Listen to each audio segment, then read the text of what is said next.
Alright, this is the system requirements for Stalker Legends of the Zone Enhanced Edition. As you can see right here, these are the trailers. It's coming out on May 20th. So if you want to check out the trailers right here, you can go to GSC Game World official channel on YouTube. And this is basically what changed in the Enhanced Editions. So if you want to know what exactly changed, you can check out my video. I just recorded it like a couple of minutes ago. I will probably put a banner on the top right of your screen there. You can click that, or you can check the description to basically know what exactly changed in this Enhanced Edition, right? And how to get it, if you get it for free and all that. So if you're interested in that, you can basically check out that video, all right? Other than that, for now, we will focus on the system requirements for the original trilogy, basically whether you can run the game or not, because again, they did enhance a lot of the visuals, upscaled like the textures and all that, so the requirements did go up a little bit. So if you have like an older PC or whatever, you want to know whether you can run the game or not. And if your GPU is not mentioned here, I will use S.T.A.L.K.E.R to basically give you an equivalent to what is mentioned, like basically a range between these cards, so you can basically find your GPU and you will know whether where you can basically fit in this chart right here, right? So hopefully that makes sense. Okay, so before we start, again, these results are not basically, they don't specify if they are upscaled or not upscaled. Okay, so just keep that in mind, because yes, we actually have FSR technology now, FSR AMD on the Enhanced Edition. So you can use FSR to upscale your internal resolution to get better FPS, right? So they do support FSR, and they don't mention anywhere if this is native or upscaled. So whatever I'm gonna say from this point on, just keep in mind we are assuming that this is native. Okay, so just keep that in mind, because you know what happened with Stalker 2. They like used some upscaled like results, and they didn't specify it, and everyone was confused, and when they were called out, they basically changed everything, and you know the deal, right? So just to avoid that, this is assuming that this is basically native, right? It's native results, okay? So keep that in mind. All right, so let's start. We have low settings at 1080p, 60 FPS. They're recommending the i3 7100 or the Ryzen 3 1300X. Now again, CPU wise, it doesn't really matter that much, because the X-ray engine basically runs on like one core, I think, so it's not really that heavy on CPU side. It's limited anyways, even if you have like a really high-end CPU. Yes, the single core speed will matter, but the amount of threads, cores, it doesn't really matter, right? So it's not really that important in terms of CPU. And for the RAM, they're recommending on all basically an 8GB RAM, dual channel. On storage, they do say it's 8, and in the requirements here, they do say it's around 10, and on Steam, it's about 12. So I'm not really sure what's happening there, but an average of 10 GB. The original ones are like 6 and 5, I think. So between like around 10-ish gigabyte should be enough, right? And we have the OS, which it will basically run on Windows 10 or Windows 11, and they do recommend, by the way, an SSD. The games do run on hard drives, so if you have a hard drive, you're fine, don't worry about that, but they do recommend an SSD, because again, there's a lot of like level transitions, and those loading times may vary if you have like a hard drive instead of an SSD, right? So just keep that in mind. All right, let's take a look at the GPUs. They are recommended the GTX 960 or the RX 560. All right, if we take a look at S.T.A.L.K.E.R again, amazing site, relative performance chart, right? So we have the 560 right here, and we have the 960 right here. So the 960 is 30% more performant than the 560, so I'm not really sure what's happening there. But again, when they do say 60 FPS, they don't mean exactly 60 FPS. They most likely mean between 50 and 70-ish FPS, so it's not technically exactly 60 FPS, so just keep that in mind. So maybe like this is like the minimum and the maximum, so they did like something within that range right here. But as you can see, there is a 30% difference in performance. However, it's not It's not too crazy, right, as we're gonna see a little bit later, but for now it is pretty decent. We have the RX, so basically if you have any of these cards right here, right, starting from like the GTX 480 to like right here, you can pretty much expect a similar performance to the Radeon RX 560. And if you have any of these cards right here, if you see your card within this range right here, you can pretty much expect a similar performance to the GTX 960.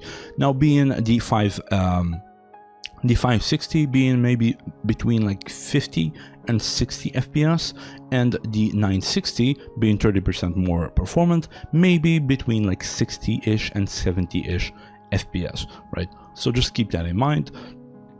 Those are basically the ranges of performance, right? And also, you don't technically need to use low settings because, again, we do use FSR upscaling. So if you cannot quite reach 60, or you can reach 60 but everything is like on low and all that, you can basically just use FSR quality and give you like 30 to 35% more performance, and quality mode looks almost the same as native. It's not that downscaled and then upscaled with AI, so it's not that big of a difference, and it gives you a lot of performance, so it is very much worth it, right? So if you can do that, basically do it, because it's free performance, and especially if you have like a smaller screen, the pixelation of the internal resolution will not be significant, so it's not really a big deal, right? And also, another point, keep in mind that most of these cards are not meant to be played on 1080p. All right, as you can see right here, they are more in line with like 720, 768, at maximum maybe like 900p. So just keep that in mind. Most of these cards right here, maybe not these, but these cards right here are not meant to be basically, you're not meant to game on them on like 1080p, right? So they are more meant to be played at like 720, 768. So just keep that in mind. You don't technically need to use 1080p if they do say 1080p, right? So don't worry if you need to like reduce your main resolution a little bit, because these cards are not meant for that, right? So hopefully that makes sense. Okay, so this is basically the low preset, all right? Going from low to high, again, a pretty big jump. There's no medium here, but low to high, there is probably a medium setting preset that you can go to. But low to high, we have 1080p 60 FPS. The CPU for the Ryzen doesn't change, it's still the same. Again, not really that big of a deal. And a jump from Intel, basically from the i3 7100 to the i3 8100. So again, not too big of a jump, so no need to worry there. It's still the same. Everything else is the same except the GPU. We go from the GTX 960 to the GTX 1050 Ti, and from the RX 560 to the 570. All right, so let's take a look at the 1050 right here. The difference in there is about 8 to 10-ish%, so it's not too crazy on the GTX side. But going from the 560 to the 570, it is a pretty decent jump. As you can see, it's like 100% more performance. I don't know what's happening there, but it is a huge jump in performance there. But again, the GTX side, not too big of a jump. As you can see, only like 10-ish%. So I'm not really sure what they're doing there, but yeah, it's a little bit weird, right? It is a little bit weird. So yeah, just keep that in mind. And it's going from low to high, by the way. So it's not even like low to medium. It's low to high, and it's pretty much the same card. So I'm not really sure what's happening. But yeah, it's only like 10% difference. Meanwhile, on the Radeon side, it's about like 100% difference. So it's a little bit too crazy right there, right? So again, we'll talk a little bit about this a little bit later on, but if you have any of these cards right here in this range, you can pretty much expect a GTX 1050 Ti performance. And if you have anything within this range right here, let me just, there it is. All right, about like 10% less and 10% more. That's more. That kind of makes a little bit more sense, right? So if you have like anything within this range here, you can pretty much expect an RX 570 performance, right? And these two cards basically, just as we said with the low settings, on the GTX 1050 Ti, you can pretty much expect maybe 50 to 60 FPS, and on the 570 maybe like 65 to 75, something like that, right? So just keep that in mind. Okay, but again, a little bit crazy jumps right there, so I'm not really sure what's happening, but yeah, I'm not really sure. All right, so this is the high settings. Again, if you have these cards, you can also use FSR upscaling, right? So you can upscale to quality mode, and you can have even better experience. And again, let me just say this again, they are not meant for 1080p. So don't worry if you have to go down to like 900p and use upscaling, or 768 and use upscaling, right? So just keep that in mind. All right, so we go to the maximum 1080p. As you can see right here, the jump from the CPU is a little bit significant, not too crazy, but a little bit significant. We have the i5 6600K or the Ryzen 5 1600X. Now again, not really a hard requirement. You don't exactly need these CPUs right here. As long as you have anything within that range, you should probably be fine. The games are not technically too hard on the CPU, so no need to worry there. For the GPU though, we go from the 1050 Ti to the 1060, and from the RX 570 to the 580. All right. So if we take a look at from the 1050 Ti to the 1060, as you can see right here, and we have also the 580. So this makes a little bit more sense. There's only about a 3-4% difference between these two cards. So this makes sense. Like, these cards are similar to each other, so this makes more sense. Now, there is a 60% difference in performance within the 1050 Ti and the 1060. However, the 570 and going to the 580, we have only 15% difference, so it's not that big of a jump right there. However, for the GTX side, there is a pretty huge jump, so I'm not really sure why exactly they chose those cards, but again, it's probably dev stuff. I mean, I don't really know, right?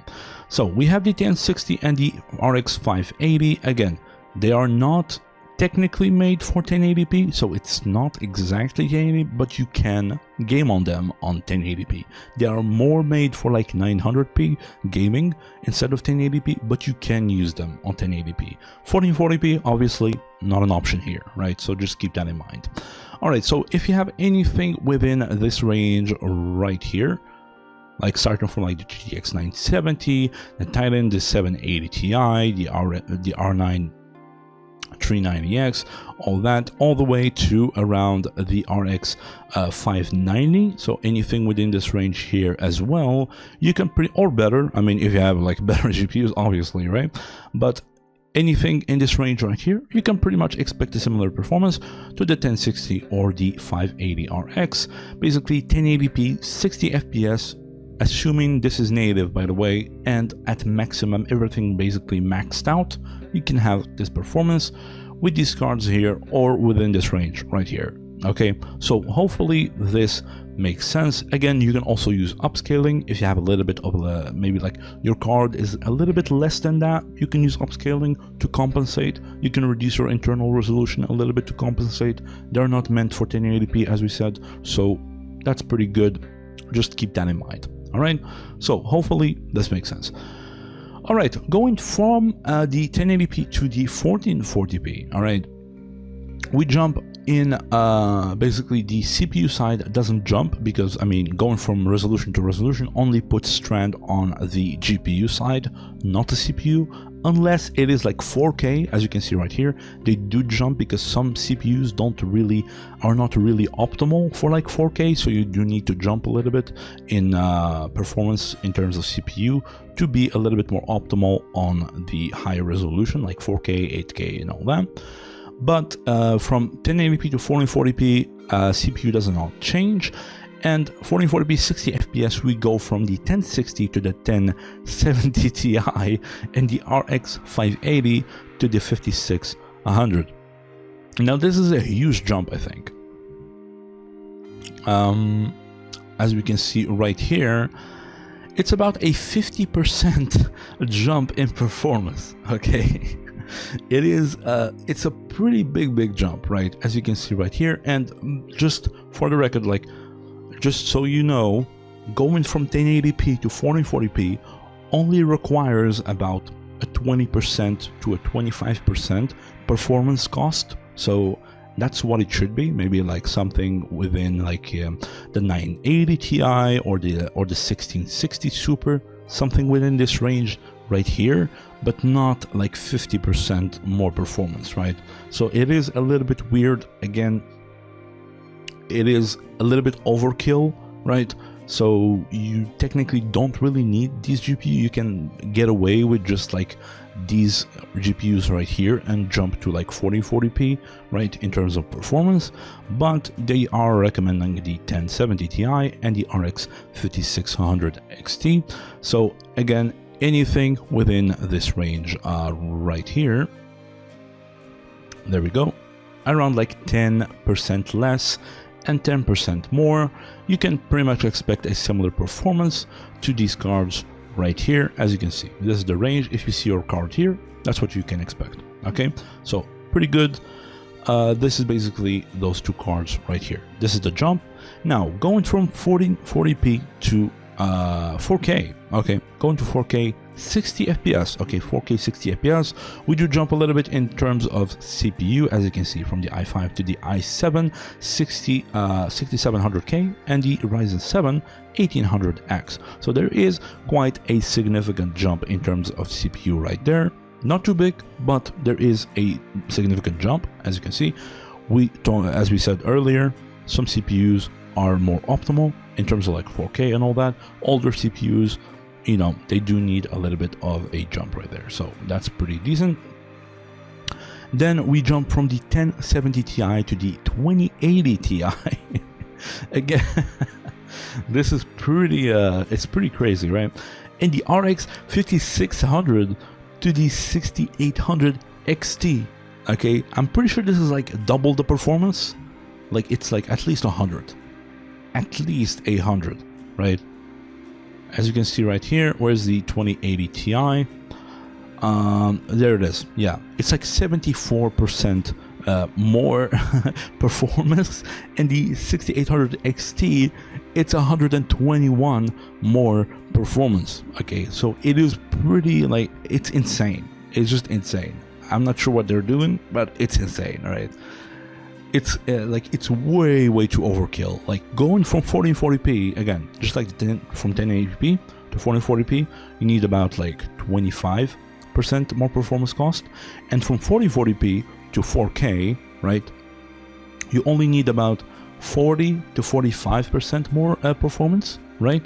So not 74 or like 120, right? So this is way too overkill, so just keep that in mind. Again, this is what they are recommending though, so let's just take a little bit of a range right here. So anything within this range right here, you can pretty much expect a similar performance to what they are recommending. However, again, you can pretty much just get away with just maybe like having any of these cards right here instead, right? Again, those are way too overkill.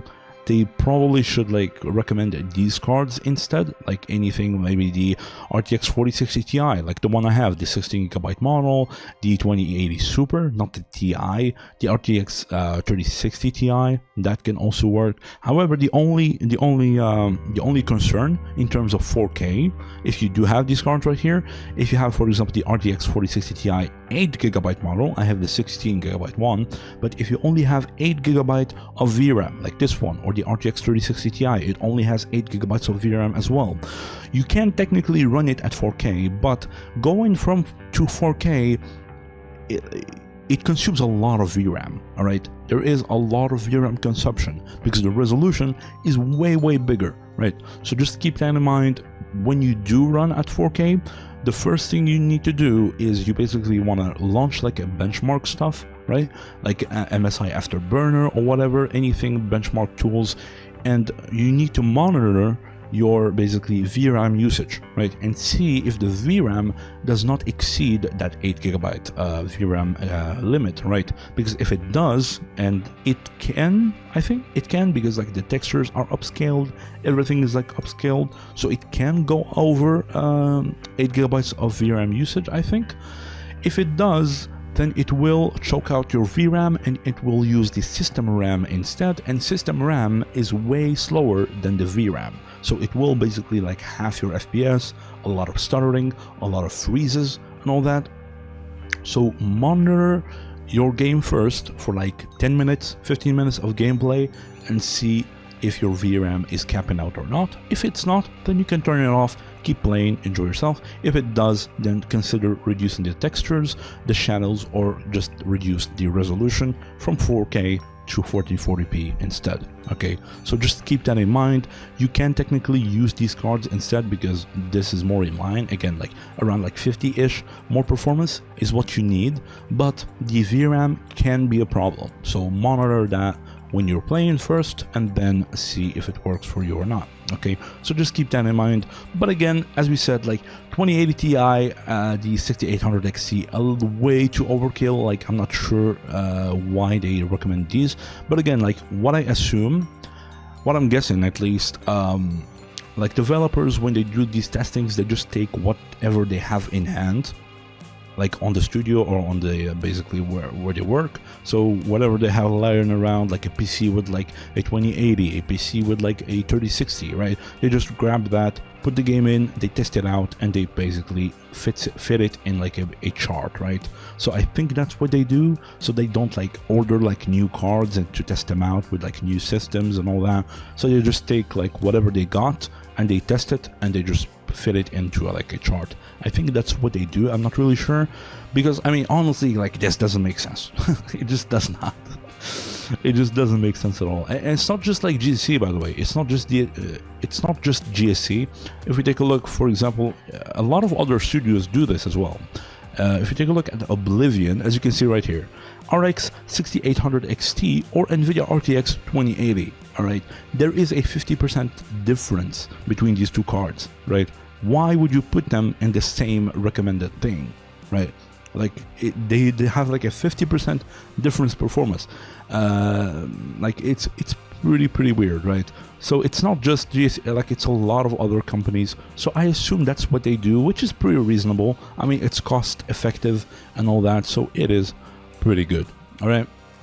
So this is basically the system requirements for Stalker Legends of the Zone Enhanced Edition. It's coming out in about like 2 days or whatever. So yeah, pretty exciting. Again, as I said in my other videos, very good for like new players. Existing players, not too crazy, but it's still something pretty cool. And the modern community will have like a new thing to do basically, which is pretty cool. And yeah, I mean, it's pretty good. As you see here, hopefully this was helpful and I helped you with like Tech.Power Up, figure out where your GPU stands in this chart right here. If you want to check out for yourself, you can also just go to Tech.Power Up, just on Google, search Tech.Power Up and your card, 4060, 3060, whatever, just and click on the first link. It will bring you the page of the card and you can basically compare it to other cards, right? So you can basically figure out where you stand in gaming charts and all that. So that's pretty good, right? Really cool site. I highly recommend it. I always use it. I mean, if you watch my other videos, I always benchmark with this site.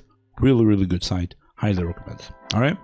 So yeah, this is about it. System requirements for Stalker Legends of the Zone Enhanced Edition.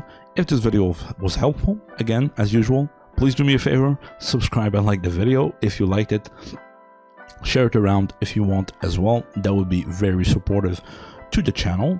And yeah, I mean, you can check out my other videos. Again, you have like in here, like you can find all sorts of videos, like the latest patch for Stalker 2, patch 1.4, they finally fixed the combat AI. Really good. I'm having a lot of fun like doing combat stuff in Stalker 2. Very cool. Some benchmarking stuff, some Expedition 33. Really cool game. I'm almost finishing this game. Some optimization guides, roadmap, Stalker Gamma stuff, how to install Stalker Gamma if you don't know how to, Kingdom Come Deliverance stuff, optimization guide, benchmarks, Monster Hunter, like anything, lore stuff, lore for Stalker as well if you don't know, some mods for Stalker, the original trilogy if you want to install them. So like if you want to check out my other videos, you can basically find them right here. And don't forget to subscribe as well. All right, so that's pretty cool. And yeah, that's about it. Also check out some posts as well. Keep an eye on the posts. As you can see, I do post some stuff like here on Epic Games, by the way. Dead Island 2 is free on Epic Games. If you missed it, you can basically go and get it for free and keep it forever for free. Very cool, until May 22nd. All right, so go get it while it's free. Very cool. I only played the first one. I didn't play the second one, but if I don't have like anything else to play or I'm free or whatever, I might give it a shot. I already got it, so that's pretty cool. So if you want to check it out, you can basically go to Epic Games and grab the game for yourself. All right, very cool. Notify your friends as well if they are interested in these games, right? So yeah, pretty cool. Some early access stuff. As you can see, I do post like some stuff before, like posting optimization guide for Expedition 33. I post the settings. If you don't want to watch the video, you can just grab the settings and use them for yourself. Very cool. So do keep up to date with the channel, the posts, the videos and all that. Hopefully they are pretty helpful. All right, so yeah, this was the video. Again, I'm just rambling at this point, but yeah, thank you so much for watching, and of course, good hunting, stalkers.